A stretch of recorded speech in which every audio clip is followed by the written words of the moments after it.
nervous because I'm here now. Hey guys, welcome into another episode of 410 Sports Talk. James Haskell along with my co-host Glenn Martin. And just because the season's over doesn't mean there's not a lot of meat left on the bone here, right, Glenn? Mm-hmm. Yep, We got lots to talk about. Yeah, lots to talk about, lots to prep for, and we're going to get into that. So take a second to subscribe because throughout this offseason, we're going to keep you guys busy, keep you guys up to date. Make sure you have all the Ravens information that you need and perspective that you need, all the way from the top, the GM, down to the last guy on the roster. But we want to reflect here on 2020, the season that we went through, and take some time to give this team as a whole, a thank you for a season that was full of adversity, ups and downs, coronavirus, triumph between Lamar and the Lamar era getting their first playoff victory and everything else. So, we want to take a little bit of time to go ahead and do that, Glenn. Yeah, absolutely. I mean, it was a tough ending to the season, but, a great season nonetheless, a season that, as a Ravens fan, I was pretty happy to be a part of. So before we turn the page, which, this is an exciting off season coming up. This is an important off season coming up for the Ravens to make sure, they cover up some of the holes that they have and go into next season even better than they were. But before we turn the page, as you said, we want to give out some thank yous, some end of the season awards. We're going to give out our MVP, our Ravens MVP, our Ravens offensive and defensive players, our rookie of the year for the Ravens, and our breakout player of the year for your Baltimore Ravens. But before we do that, I'm going to start with a thank you, a bunch of thank yous. And we got our first one, Glenn, our first one's got to go to MLK, right? Oh yeah, absolutely. Happy MLK Day to everyone. Right. Go ahead, Jim. Martin Luther King paved the path for a lot of people, and we're super grateful for him being a pioneer and super respectful of what he did for, I think, our country at large, right? Regardless of what your demographic may be, I think, he helped push our society along and was one of those people that I think you can look back and say was he came to earth before his time, right? He was definitely a thought leader and a civil rights giant. And so, just want to pay respects to MLK Day for sure. Well said. Absolutely. All right. Well, let's start with some of our thank yous, and I'm going to start with Mr. Lamar Jackson.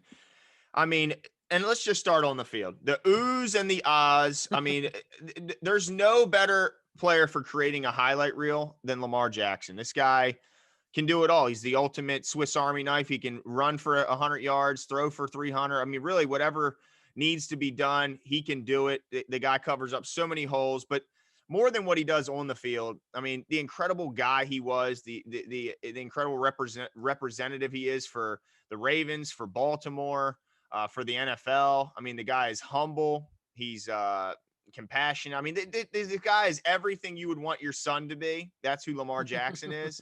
And as we always say, the most humble superstar we've ever seen. So thank you, Lamar, for being you, for doing what you do. We appreciate it. Yeah, absolutely. And the other guy I want to give thanks to might be a little more under the radar, but like Glenn said a few shows ago, he's starting to get more notoriety, and that's Project Patrick Ricard, the fullback that seems to gain about 5 pounds according to the stats every single game this year. I think he started at 285 in this playoff game. Chris Collinsworth said he was listed at 315. So look, the dancing bear himself, Patrick Ricard, thank you for doing it all. For never complaining, from catching the ball to blocking for Lamar and Gus and JK and even Mark, and then punishing a few opposing DBs as well. So thanks to Project Pat for making it all work. Absolutely. And then on the back end of the defense, Deshaun Elliott came into this season with a lot of expectations, a lot of naysayers thinking he might be exposed back there. Well, he certainly wasn't. Not only was he not exposed in coverage, but he brought physicality to supporting that run game. The guy would come in. I mean, he popped Derrick Henry a couple times that made him have to shake the cobwebs off. Deshaun Elliott was a big surprise this year. And so shout out to not only for him playing, but a lot of people didn't think he'd make it through a whole season. So also shout out to him for doing what it takes to make it through a whole tough NFL season. Thank you to Deshaun. Yeah, I don't think we had a physical guy back there since like a Bernard Pollard. Right? Yeah, exactly. Man, somebody that you're afraid to go, to get caught in the middle against, right? And he did it in a way where he didn't get a bunch of penalties. Yeah.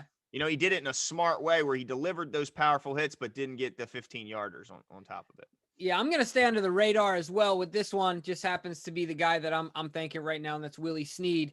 Willie Snead, I want to thank for being the most blue-collar, non-diva wide receiver in the NFL, brought his lunch pail to work every day, didn't get a ton of action as far as getting the ball. But when it comes to blocking, being a leader, buying into the team's scheme as a receiver can be hard to do here in Baltimore. And Willie Snead exemplified all those things. So he did all the dirty work without complaining. Shout out to Willie Snead. No doubt, absolutely. And then Des Bryant, another wide receiver. I'm gonna stick in the group and talk about Des Bryant, because this guy came back when everyone was counting him out, thinking he was done. He comes back and he doesn't just come back and is stashed away. He performs. He had 2 touchdowns down the stretch of the season, 2 important touchdowns. Uh, just a great leader, inspiration to not just the team, but I think a lot of fans. You looked at Facebook or Twitter when he was doing his thing, everyone was jacked up. He just brought a rejuvenation, it seemed like, to the receiver room when it was needed. So thank you to Des Bryant. Yeah, and then also Mark Ingram. I want to thank him. The guy didn't do a ton on the field this year, but always said the right things in the media, didn't become a distraction, was hilarious on the sidelines, and a guy that kept the team loose, and a great leader and mentor for the young backs, JK and Gus. Yeah, and one other guy, of course, our man of the year this year, and count on the Ravens for having 3 men of the year on their roster. Shout out, of course, Calais Campbell won it NFL wide, I think last year, correct? I think it was just as recently as last year that he won it. Yeah. But also Desir was the man of the year candidate. He's the DB. He's a man of the year candidate from the Jets. But Bradley Bozeman, our Ravens man of the year this year, huge contributor in the community, between Bradley Bozeman and his wife, of course, having their anti-bullying campaign, but also feeding over 1.5 million people here in Baltimore throughout the pandemic, the coronavirus. Being able to mobilize that was really awesome. Aside from him being a great player, want to give him a shout out for that. Yeah, absolutely. And then we can't forget about the coaching staff, right? I mean, John Harbaugh being the leader that he is, Wink Martindale, incredible defensive coordinator and defensive mind, a guy we hope stays around a long, long time. Is just great for the team. Greg Roman, hey, look, say what you want. He's had some detractors this year, but there's no doubt, when you can be the greatest at anything for a stretch of time, then that's pretty impressive. And there's no doubt that this has been the greatest rushing team in the history of the league for a 2-year stretch. So, thanks for that. And then, all the assistant coaches that put in all the work and crazy hours. Thank you guys for everything you do. And then lastly, in the front office, Ozzie, Eric DaCosta, the scouts, they have knocked it out of the park with these last couple drafts. I mean, Ozzie's been good pretty much his whole career, but I think last couple years they've really ratcheted up and getting a bunch of quality snaps from rookies and second-year players. So shout out to the personnel guys bringing in a bunch of talented rookies. Yeah, and there's a lot of people that we don't know by name, but the other people I want to talk about is just the medical staff, keeping guys as safe as possible during the coronavirus. Equipment folks keeping the uniforms, the locker rooms, everything else, sanitized and clean and things like that in such special circumstances. I mean, the fact that we were on schedule throughout the season for the most part, pretty incredible, at least week by week as an NFL. And the Ravens, they got their games in the weeks that they were supposed to, even though they were on different days. So shout out to them. And I mean, just the defensive guys as a whole, a lot of the guys that don't stuff the stat sheet. All those guys really played their heart out, especially down the stretch. So, huge shout out and thank you to all those guys. Yeah. I want to call out a couple guys individual. I thought, the big additions in the offseason were Derek Wolfe and Calais Campbell, and both of them lived up to the hype. I know that Calais had a lot of injury issues, but when he was on the field, I mean, he was a Pro Bowler. Derek Wolfe was phenomenal all year. Both those guys were leaders in the locker room. They were great. Marlon Humphrey, I mean, what else can you say about? We're going to get into a little bit more of him when we give out our awards. Great player, great leader. Glad we got him for a long, long time here in Baltimore. Matt Judon could have kind of been offended and been a little bit upset when the team traded and brought in Yannick Ngakoue, but he just put his head down and went to work, and really closed the season strong. Tyus Bowser had some really bright moments this year. He had 3 interceptions plus 2 sacks. I thought he had a pretty under the radar good year. Pernell McPhee, teaching these young guys how to play like a Raven. and bringing that toughness and that bully mentality to the front seven. We appreciate that. Let's see. I think Anthony Averett, thanks for coming a long way. I think that's a guy that you can look at as a guy who's really made great strides throughout his career, and he played a heck of a good stretch there when we had a lot of banged up DBs, and he played, I believe, 2 straight games where he played 100% of the snaps. So shout out to him. Chris Board, I know you like Chris Board. This is a guy who makes a bunch of tackles on special teams, but then also contributes a good amount on the defensive side. So I know we're going to forget a bunch. Oh, Orlando Brown Jr. I mean, my goodness, this guy, Pro Bowl right tackle, and then he goes to left tackle, and this guy was phenomenal. The one thing they always talk about Yondo was, he was great at everything, but the one thing that really made him special was his off-schedule blocks. Those, hey, this guy needs a hand. It's not part of the play, but I'm gonna do it. I saw a lot of that from Orlando Brown, where he was blocking multiple. I saw a play last week where he blocked the DN, and then he was blocking the blitzing corner all by himself. He was blocking 2 guys, and he did a good enough job to where it didn't affect the play. So, Jimmy, if I'm missing anyone, guys, sorry, but thanks to all those guys. Yeah, absolutely. So we're going to get into our awards, our end of season awards. And this is the way that it will go. Just give guys a heads up. We're going to do an MVP, offensive player of the year, defensive player of the year, rookie of the year, breakout player of the year. But the rule is, because Lamar Jackson could run away with half of the eligible awards that he's eligible for, you only get 1 per player. Okay, Lamar, you got enough in your trophy case. All right. We know the most important ones are the ones that Glenn and I give out. They're like the Dundies. Dundies, yeah. So let's keep it to 1. Okay. But all right. So if we're gonna go in order, and then we'll both give our MVPs, both give our our offensive players, and so on. I'll start with my MVP. I'm pretty sure, I'm just guessing here, it's probably the same as yours. My MVP for the Baltimore Ravens this year is Lamar Jackson. I mean, I can't give it to anyone else. Say whatever you want about the last game of this or the playoffs, but our team is not a playoff team without Lamar Jackson. We aren't not even close. Playoffs. Yeah. So, it's pretty incredible to me, in my opinion, that Lamar Jackson and our team gets the criticism for how good people expect us to be, and then you turn around and you look at our weapons offensively, and you're like, that cabinet's pretty bare as far as the wide receivers go, in comparison to all the teams and quarterbacks you look at as top shelf quarterbacks. Mm-hmm. So Lamar Jackson is the most valuable player to me on our team, and it's not close. So that's my MVP. Yeah, I mean, I got to agree with you, Lamar Jackson. I want to give you some of his numbers. He did have a 64.4% completion percentage this year while throwing for 2,757 yards, 26 touchdowns to just 9 interceptions. And there's more. On the ground, he had 159 carries for 1,005 yards, 7 touchdowns. Just can do it all, does it all the right way. He's a heck of a competitor, but also a great sportsman on the field. I think you're right. I think if you look at all the top quarterbacks and you look at their cabinet full of weapons, it is a little bit more full than what it is in right now in Baltimore, just a little bit. But however, as we talked about Eric DeCosta, Ozzie Newsome, I do have the utmost confidence that is only temporary, and I do think that he will be surrounded. But nonetheless, even with look, I'm not, let's not act like we don't have weapons on off, because we still do have some pretty darn good players. But Lamar Jackson is without a doubt the best player we have, and our MVP, and there's no real debate there.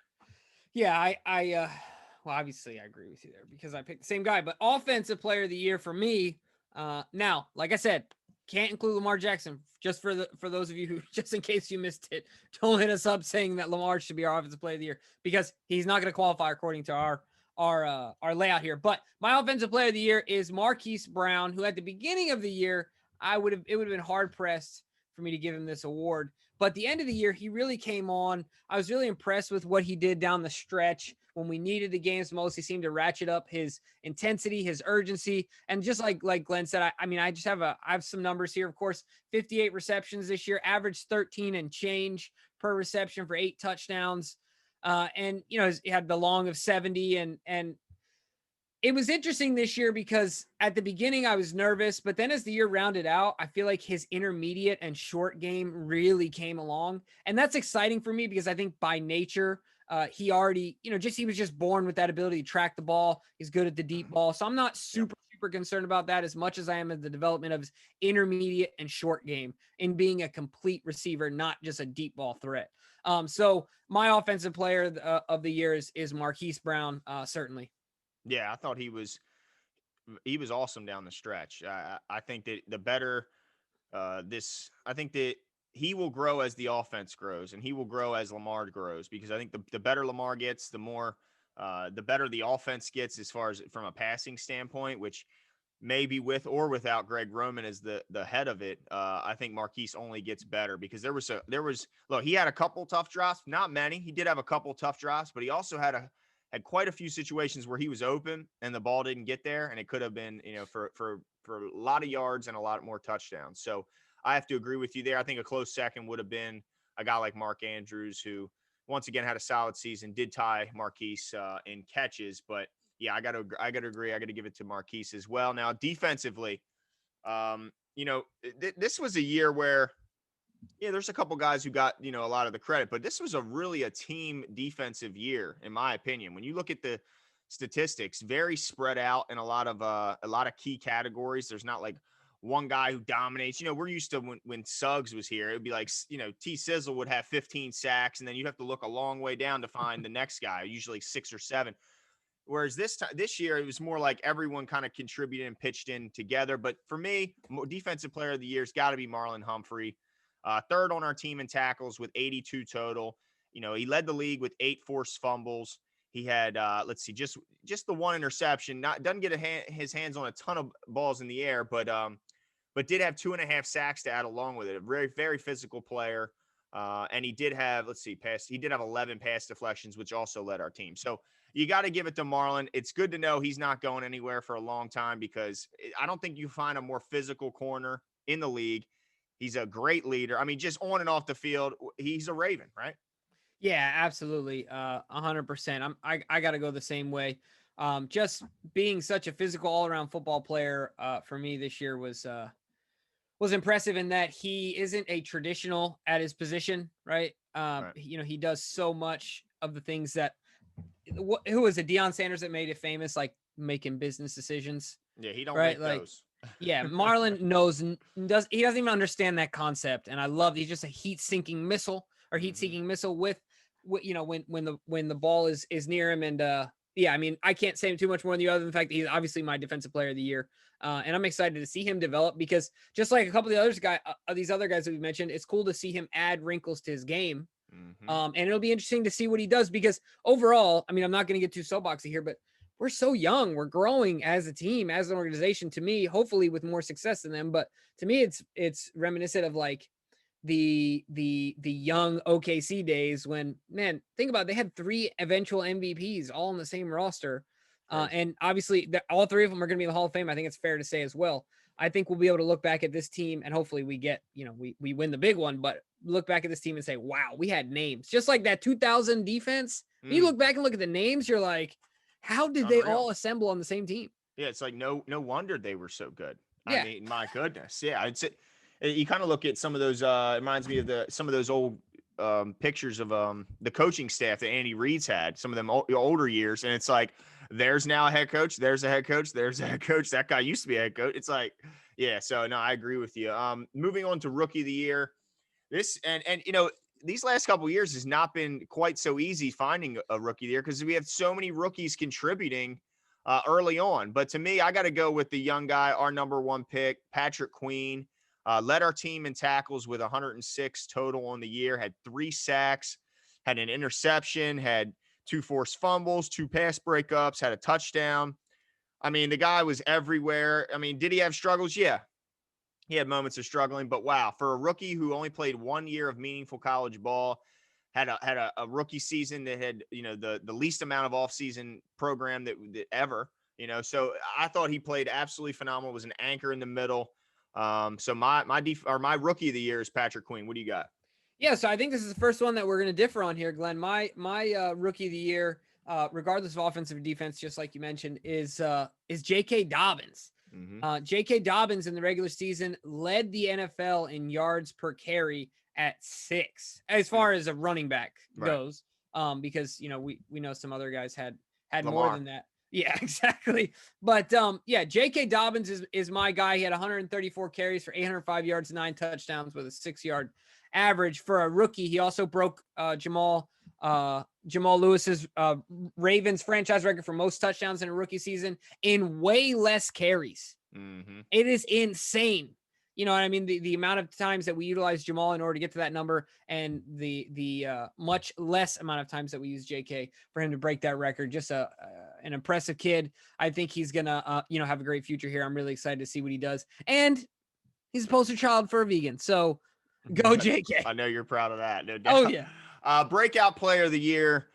To me, I talked about him a little bit earlier. It's Deshaun Elliott. It's the Joker. You know, everyone was worried when Earl Thomas was on his way out after punching Chuck Clark in training camp. They were thinking, oh, my goodness. I mean, who's going to I play was center definitely field? one of them, man. Yeah, I was nervous too. I'm thinking, who's going to play center field? Who's going to be scaring off these quarterbacks from bombing it down the field? And, man, Deshaun Elliott, not only was he not a liability in coverage, I mean, he really wasn't. You know, I'm not saying he was Ed Reed out there, but he certainly wasn't a liability. But man, the support he brought to the run game. He was an enforcer down in the box, and also he put a little fear in some guys going over the middle too. I think there was a play last week where Diggs had a ball thrown a little out in front of him on a slant route, and you remember. I think he had a little shorter arms all of a sudden because he saw Elliott coming, and because they exchanged words. Yeah, and I'm sure he said, "You're lucky you didn't touch that because I would have ripped your head off." I mean, so I'm happy with him. I mean, a lot of people thought there's no way he'll even make it through a whole season. So not only did he do that, but he did it, you know, in some pretty impressive fashion. 4th on our team in total tackles. So shout out to Deshaun.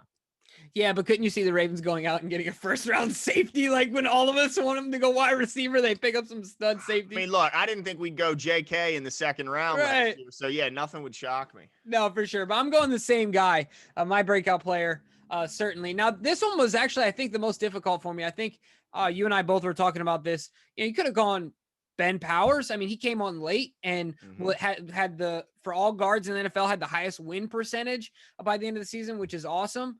And a few other guys I think you could name as well, but certainly he is my guy for breakout player of the year for the Baltimore Ravens, Deshaun Elliott.